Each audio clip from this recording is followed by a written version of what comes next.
semmoinen koni, kun sä et jää jalkaan niin paljon. Ja tavallaan saat sen aurun sillä, että sä et joudu tekemään.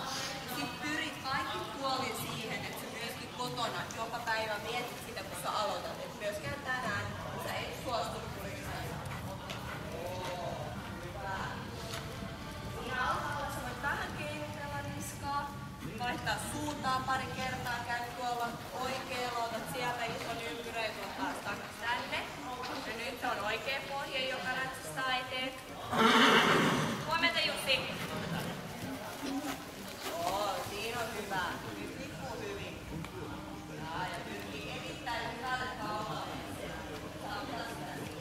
Tässä on niinku loistavaa. Tää on rakastuu renttuihin. Sano vaan Tuomas, sano vaan Miksi Tuomas. naiset rakastuu renttuihin? No kerro ollut pari Annaa, Sannaa, Hannaa, Susannaa. Sellaista säätöä, ettei kovin moni handlaa. Oli baari Mirkku, joka kaatoi mulle drinkkejään ja kyseli, et ollaanko me menossa minnekään. Joutu skippaa sen yli, kun toi tanssija tipahti mun syliin. Ja oli vaikea pysyä pokkana, kun sain chigaa, miten se käytti kroppaansa.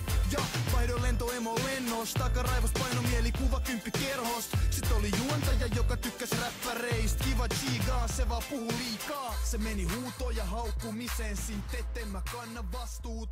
Vois luulla, et se loppuu oven paukkumiseen.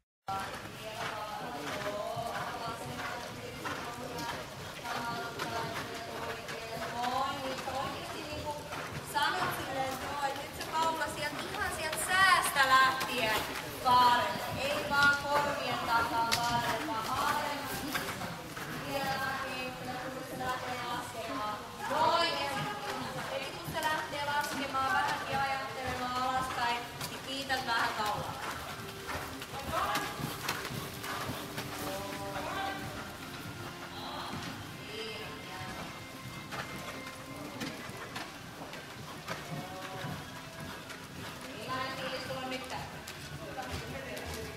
Tuntuuko se yhtään helpommalta niin se ongelma, mikä sulla on ollut niin kotona?